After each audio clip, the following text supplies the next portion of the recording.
সুপ্রভাত বন্ধুরা, কেমন আছো সবাই? আশা করছি সবাই ভালো আছো। আর আমরাও বেশ ভালো আছি। নতুন দিনের নতুন আরেকটা ভ্লগে আবারও তোমাদেরকে স্বাগত জানাই। আর আজকে বুধবার, ঘড়িতে এখন বাজে সকাল 9টা। সকাল 9টাতেও কুয়াশা কিন্তু প্রচুর পরিমাণে পড়ছে। আজকে ওয়েদারটা খুব বেশি একটা খারাপ, আর একটু তো ঠান্ডা ঠান্ডা হাওয়া আছেই। তো বোঝা যাচ্ছে যে আজকে ঠান্ডাটা বেশ জমিয়ে পড়বে।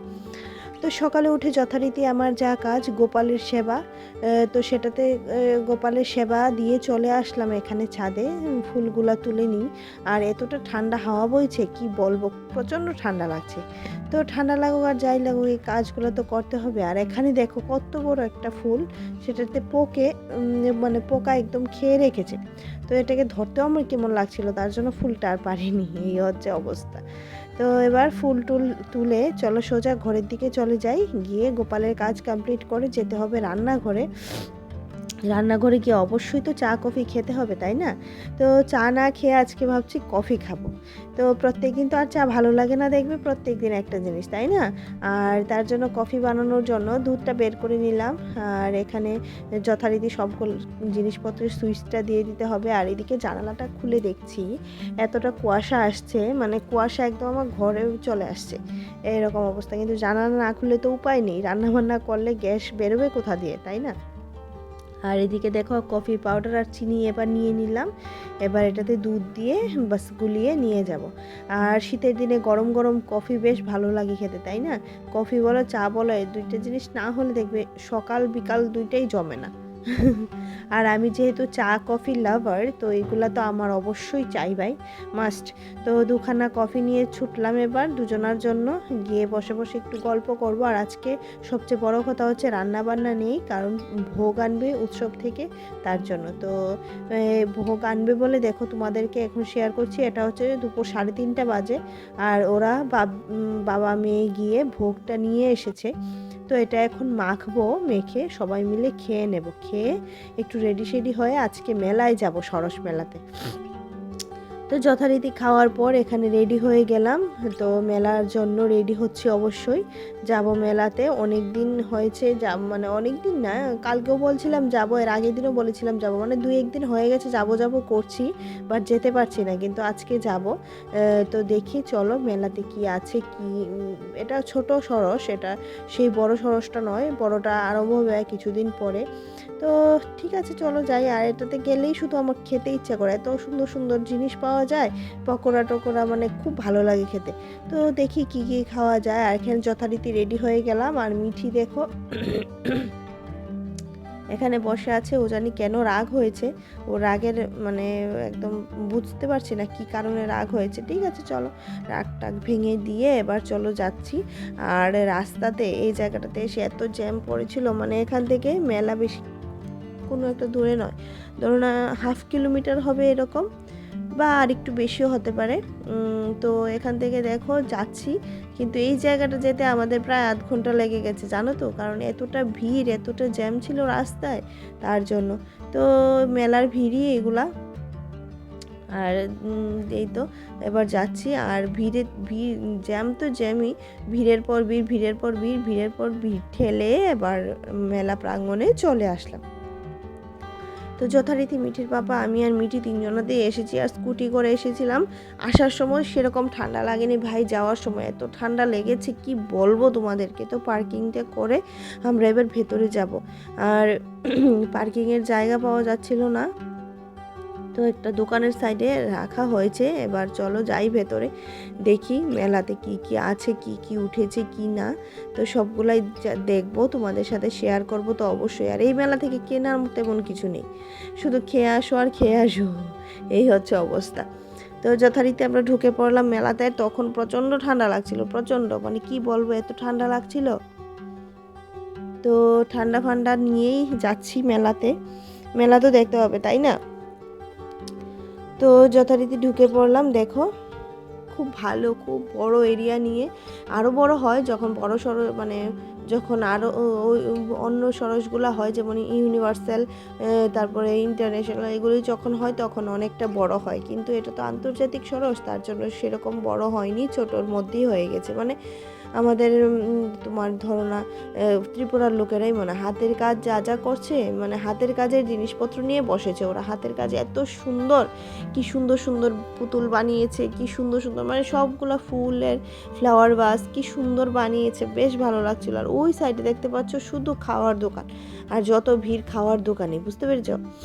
বললাম না এই মেলাতে আসলে খেতে খুব ভালো লাগে। তো যথারীতি মিঠি আমি আর মিঠির বাবা পুরো মেলাটাতে একটা চক্কর লাগিয়ে নিলাম। মিঠিরও কিনে দেওয়ার মতো কিছু নেই এখান থেকে, মিঠিকেও কিনে দেওয়ার মতো কিছু নেই। তো এখানে এবারে দাঁড়িয়ে দাঁড়িয়ে, আর ওই সাইডে অনেকগুলো সেলফি পয়েন্ট বানিয়েছে জানো তো। তো এটা একটা বাস সেলফি পয়েন্ট। তো মিঠিকে বললাম মা ঢুকো তো, তোমাকে একটা ছবি তুলে দিই। তো সে আর রাস্তা পাচ্ছে না কোন দিকে ঢুকবে, নাকি জানালা দিয়ে উঠে ঢুকে যাবে। তারপর বললাম এই সাইডে দিয়ে যাও, সাইডে দিয়ে গিয়ে ঢুকো। এবার বলছে কোন দিকে যাবো মা? তো আবার বলছি বাবা সাইডে দিয়ে গিয়ে ঢুকে পড়ো। তো এখানে দাঁড়িয়েছে, ওকে একটা ছবিও তুলে দিলাম। বেশ সুন্দর সুন্দর সেলফি পয়েন্ট বানিয়েছে, খুব ভালো লাগছিল। তো সেলফি টেলফি তোলার পর এবার বেরিয়ে গেছি। আরেকটা সেলফি পয়েন্ট বানিয়েছে যেখানে ইমোজিগুলো আছে, তো ভাবলাম ইমোজির সাথে আমরাও একটু ছবি তুলি। তো এখানে অনেক বড় লাইন ছিল, তো কোনো রকম মানে লাইন ঠেলে আমরাও গিয়ে দাঁড়িয়ে একটা ছবি তুলে নিলাম। তো বেশ ভালো লাগছিল এখানে ঘোরাফেরা করে। তো হঠাৎ করে মিঠির চোখে পড়লো, বলছে মা চলো পুতুল দেখতে যাবো। অ্যাকচুয়ালি তো পুতুল না, এখানে হচ্ছে ওই যে কী জানি বলে শিক্ষা ব্যবস্থা, এটার উপরেই কিছু একটা করেছে। তো বেশ ভালো লাগছিল মেলাটা ঘুরে ঘুরে। বললাম না পুরোটা মেলা অনেকটা বড়, তো অনেকটা বড় মেলা চক্কর কেটে। আর এদিকে মিঠি তো দেখছে, বলছে মা এগুলো তো পুতুল। আমি বলছিলাম না বাবা এগুলো পুতুল নয়, দেখো লিখে দিয়েছে অঙ্গনওয়াড়ি, তারপরে অনেক কিছু লেখা ছিল। তো সেই লেখাগুলো ভালো করে পড়িনি, যতটুকু চোখে পড়েছে সেটাই পড়লাম। আর এখানে দেখো সাংস্কৃতিক অনুষ্ঠান তো হচ্ছেই, খুব ভালো ভালো অনুষ্ঠান হয় এখানে, বেশ ভালো লাগে। প্রত্যেক দিন অনুষ্ঠান থাকে। যদি বাড়িটা কাছে থাকতো বসে বসে দেখা যেত, কিন্তু বাড়িতে আমাদের আর কাছে না, অনেকটা দূর। তাই এখানে দাঁড়িয়ে অল্প একটু শুনে তারপর এখান থেকে বেরিয়ে যেতে হবে, তাই না? কারণ এখানে যদি দাঁড়িয়ে থাকি তাহলে তো শেষ কেল্লাপথে, আর বাড়ি যেতে হবে না।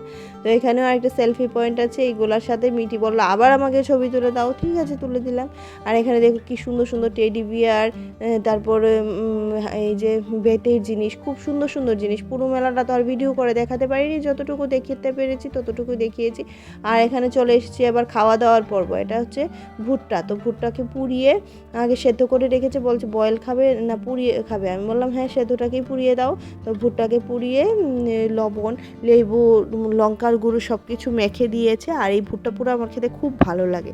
তো এটাকে নিয়ে এবার মিঠির কাছেও গেলাম, গিয়ে দেখছি মিঠি ওরা পকোড়া খাচ্ছে, আর আমি যথারীতি এখানে দাঁড়িয়ে দাঁড়িয়ে ভুট্টাটা খাচ্ছি। তো পকোড়া খাওয়ার পর দেখো এখানে চলে আসলাম। এবার এটা হচ্ছে ব্যাম্বু চিকেন, মানে বাঁশের ভেতরে, আমাদের এখানে আদিবাসী ভাই বোনেরা বাঁশের ভেতরে চিকেন দিয়ে এটাকে ব্যাম্বু চিকেন রান্না করে, বেশ ভালো লাগে খেতে। আর এটা হচ্ছে তার প্রসেসিং, দেখো ব্যাম্বুর ভিতরে চিকেন দিয়েছে, দিয়ে এবার পুড়িয়ে নিচ্ছে। তো এই হলো তার ফাইনাল লুক। এতটা টেস্টি ছিল না গ্রেভিটা, কি বলবো, মানে স্যুপটা, সরি এটা ওরা স্যুপ বলে, স্যুপটা দারুণ টেস্টি ছিল ভাই। আর এখানে এলাম আলুর চিপস খাবে মিঠি, তো সেটার জন্য। তো ওটাও নাকি ওর খেতে হবে। বললাম এটা তো নর্মালি জিনিস বাবা, এটা তো বাড়িতেও বানানো যায়। বলে না এরকমভাবে তো তুমি কাটতে পারো না মা, আমাকে খাওয়াও। তো ঠিক আছে খেতে চাইছে তো খাওয়াই।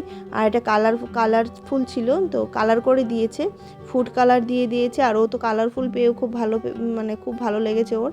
আর খেতেও ক্রিস্পি ছিল, বেশ ভালো ছিল। তো বন্ধুরা চলো, এতক্ষণ ধরে যারা আমার ভিডিওটা ধৈর্য নিয়ে দেখছো তাদেরকে অসংখ্য ধন্যবাদ।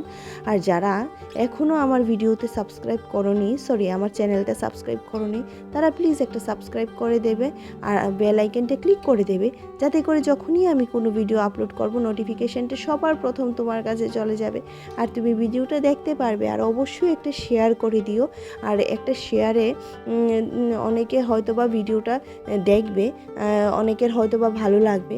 তো চলো একটা লাইক অবশ্যই করবে কিন্তু। আর তোমরা তো জানো একটা লাইক করলে আমি অনেকটা মোটিভেট হয়ে তোমাদের জন্য ভিডিও বানাই। আর এখানে বাড়িতে এসেও তোমার শান্তি নেই। এবার চিকেন রান্না করছি কেন, সেটার কারণ হচ্ছে কালকে একটা ব্লগ আসতে চলেছে। কালকের ব্লগে দেখবে যে চিকেন কেন রান্না করেছি। কালকের ব্লগটার দিকে খেয়াল রেখো, তাহলেই দেখতে পারবে। আর এখানে যথারীতি চিকেনগুলোকে ভেজে নিচ্ছি, কারণ অনেক বড় বড় পিস তো তার জন্য। এবার তেলে দিয়ে দিলাম তেজপাতা আর পেঁয়াজ, এটাকে একটু ভালো করে ভেজে অ্যাজ ইউজুয়াল চিকেন যেভাবে রান্না করে, তবে এটাতে একটু টক দই দিলে ভালো হতো, কিন্তু টক দইটা আমার কাছে অ্যাভেলেবেল ছিল না, তার জন্য দিতে পারিনি। আর এখানে দেখো পেঁয়াজটা দিয়ে ভাজা করে এবার মশলাটা দিয়ে দিলাম। মশলা যা আছে পেঁয়াজ, রসুন, আদা, তারপর ছিল মৌরি, তারপর অবশ্যই গরম মশলা ছিল, এলাচি, দারচিনি, আর এখানে দেখো নুন, হলুদ, লঙ্কা গুঁড়ো আর একটু জিরে গুঁড়ো দিয়ে এটাকে ভালো করে কষিয়ে তারপর চিকেনগুলো দিয়ে আরও ভালো করে কষাতে হবে। তো এই তো চিকেন কেন রান্না করছি সেটা তো বলেই দিলাম, কালকের ভিডিওতে দেখো, কালকে একটা ধামাকাদার ব্লগ আসতে চলেছে। তো জানি না কতটুকু ধামাকা হবে, আমি তো এখনও ভিডিও শ্যুটই করিনি, তো ধামাকা হবে কি না আমি সেটা কি করে জানবো, তাই না? তবে হ্যাঁ, কিছু একটা আছে, অন্যরকম কিছু। তো দেখো এখানে এবার মশলাটা ভাজা ভাজা হওয়ার পর দিয়ে দেব চিকেনগুলা আস্তে আস্তে করে দিয়ে এখানে বসিয়ে চিকেনগুলা দিয়ে আরও ভালো করে কষাতে হবে, আর খুব ভালো করে কষিয়ে কষিয়ে রান্না করতে হবে। আগে থেকে চিকেনটা ভেজে নিয়েছি, না হলে চিকেনটা একদম কাঁচা কাঁচা থাকবে, ভালো লাগবে না। দেখো চিকেনটা একদম লাল লাল করে ডিপ ফ্রাই করে নিয়েছি, মানে ডিপ ফ্রাই বলতে পারো, তেলটা বেশি করে দিয়ে ভাজা ভাজা করে বেশ ভালো লাগে এই চিকেনটা খেতে। আর একটু এগুলো যদি সিদ্ধ না, মানে সরি ভাজা না করি না, তাহলে কীরকম জানি লাগে, সিদ্ধ সিদ্ধ চিকেনের মতো লাগে, কিন্তু ভাজা করলে একটু ক্রিস্পি ক্রিস্পি ভাব আসে, বেশ ভালো লাগে। তো যথারীতি সবগুলো চিকেন এখানে দিয়ে দিলাম, এবার দিয়ে আবারও নাড়াচাড়া করে ভালো করে নাড়াচাড়া করে। আর এতটা আজকে ঠান্ডা লাগছে জানো না, তো রান্নাঘরে এসে ভাবছিলাম আজকে আর রান্না করতে পারবো না, তারপর তো রান্না করলাম। তারপর খাওয়া দাওয়ার পর ভাবছিলাম না, বাসনপত্র আর ধুতে পারবো না, কিন্তু ভাই সব কিছুই তো করতে হবে, পারবো না করেও করতে হবে, তাই না? যথারীতি অল্প একটু জল দিয়ে দিয়েছি, এই জলে একটু সেদ্ধ করে নেব, তাহলে চিকেনটা রান্না হয়ে যাবে, বাস এটাই হচ্ছে। আর এখান থেকে 3 পিস চিকেন নিয়ে আমরা 3 জনা খেয়ে নেব, কারণ কালকে সকাল আর কি রান্না করব বলো, চিকেন রান্নাতেই তো অনেকটা টাইম চলে গেছে, তো আর কিছু রান্না বান্না করিনি, এই চিকেন দিয়েই খাওয়া হয়ে যাবে। আর এখানে অনেকটা চিকেন আছে, তো গোলা কালকে লাগবে না আমাদের। তো এই তো হ্যাঁ, তো বলছিলাম যে তোমার মেলা থেকে এসে এতটা পরিমাণে ঠান্ডা লাগছিল, মানে হিসাব ছাড়া ঠান্ডা লাগছিল জানো না। ভাবছিলাম যে বাসনপত্র ধুবো না, তারপরে বাসনপত্র ধুলাম, কি করব ঠান্ডার মধ্যে আর পারছিলাম না।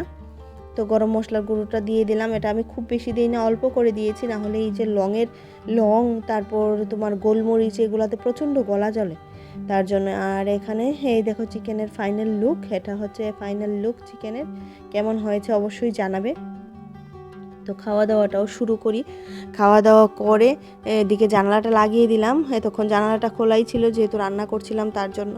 আর ভাতও গরম হয়ে গেছে, সেটা ছিল গতকালকের ভাত, যেহেতু ঠান্ডার দিন এখন তো আর নষ্ট হয় না, তো গতকালকের ভাতটা গরম করে নিলাম, অল্প অল্প করে 3 জনাতে খেয়ে নেব, তারপর গিয়ে সোজা বিছানায়। আজকে আর এডিটিং হবে না আমার দ্বারা, কারণ আজকে এতটা ঠান্ডা লাগছে, পারবো না এডিটিং করতে। এডিটিংটা করে রাখবো, ভয়েস ওভারটা হয়তো বা সকালে দেবো। তো এই হচ্ছে অবস্থা, 11:20 বাজে ঘরে আসলাম। আর এই বাচ্চাটা দেখো এখনও ঘুমায়নি, আমার জন্য বসে আছে, ওকে ব্রাশ করিয়ে দেবো, যেহেতু ওর আঙুলটা সকালবেলা কেটে গেছিলো, কীভাবে কেটেছে জানি না, তবে কেটে গেছিলো। আর এখানে আমার গোপাল সোনা তোমাদেরকে গুড নাইট বলছে। তো সবাইকে শুভরাত্রি। আর এখানে দেখো বসে বসে কি করছে, বলছি ঠান্ডার মধ্যে পায়ে মুজু নেই, তুমি এভাবে বসে আছো কেন? বলছে না, তোমার সাথে গিয়ে ব্রাশ করবো, তো তারপরে সে গুনো করবো। তো চলো আজকের মতো আমার ভিডিওটা এইটুকুই, একটা লাইক করে অবশ্যই দেখবে, টাটা।